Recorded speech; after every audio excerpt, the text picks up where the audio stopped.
Het is vrijdagmorgen. Op de markt van Sint-Niklaas staat de circustent voor Sint in de Piste helemaal rechtop. Maar binnenin is er nog een pak werk. Na een korte nacht zijn de circusmedewerkers alweer druk bezig. Tribunes worden opgebouwd, de ring krijgt vorm en het zand voor de piste wordt binnengereden. You are slightly ahead. So you're good. At the moment all is good.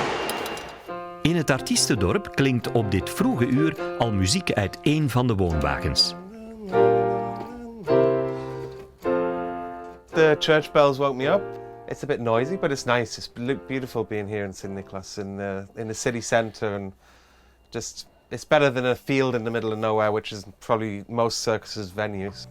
I worked in a factory for 6 years before, and so that was every day, the same place, the same people, coming home every night to the same house, you know. And I always imagine working the same job, but every night coming back to your house, moving the house 50 kilometers and staying in a different place. So yeah, it does make it exciting, and it's just, you know, it's like being a tourist every day of your life, because you go to a new town and you want to go and see it. You want to see if there's any culture there, or just generally get a feel of the place, you know. So yeah, it's a very interesting life. Alex kreeg, in tegenstelling tot veel van zijn collega-artiesten, het circusleven niet met de paplepel ingegeven. Maar kwam er 12 jaar geleden eerder op toevallige manier mee in contact. Because I was playing in bands at the weekend, then I decided to become a full-time musician, so I got my degree in music. And a job came up for a circus in Denmark, and I thought that was crazy. I didn't know anything about circus. And I said, well, I'll do it for a year, maybe 2 years, get it on my CV.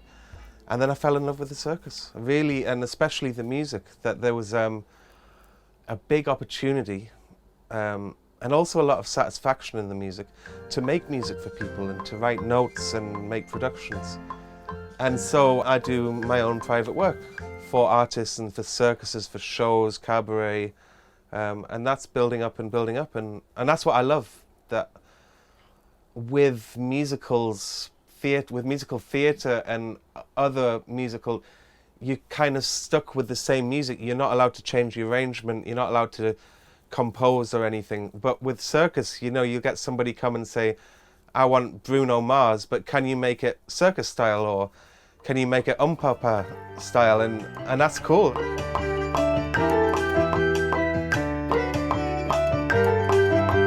Circus music isn't what most people think, that it's all just it's, you know, circus music can be anything. It's anything that goes with the number and grabs the attention of the public, and for that has to be emotional, powerful music. So you could be playing anything. They might want classical music, or, you know, you can put jazz in there. There could be some sort of dubstep.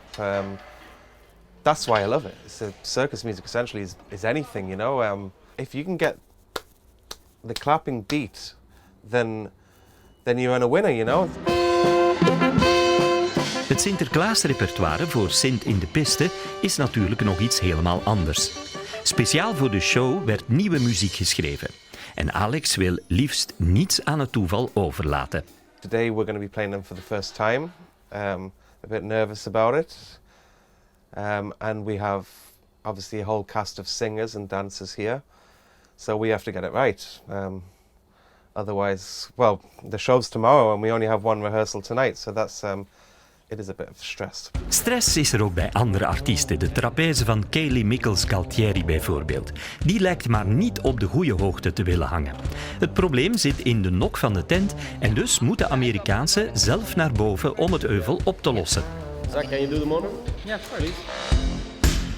Terwijl Kaylee het probleem probeert te fixen, arriveert ook het Sint in de Piste-bord dat straks boven de orkestbak zal prijken. En een scheurtje in het gordijn wordt meteen hersteld. Ondertussen staat Kaylee terug met beide voeten op de grond. Het probleem is nog altijd niet opgelost. En gelukkig kan het circus dan rekenen op manusje van alles, Sascha Segers. If you give me the thing, I go up. Really? You don't have to. It's scary. It's scary because there's like a little part where you have to climb. Yeah, but I'm bigger. Zo gezegd, zo gedaan. En jawel hoor, even later hangt de trapèze waar ze hoort te hangen. Thanks for being smarter than me.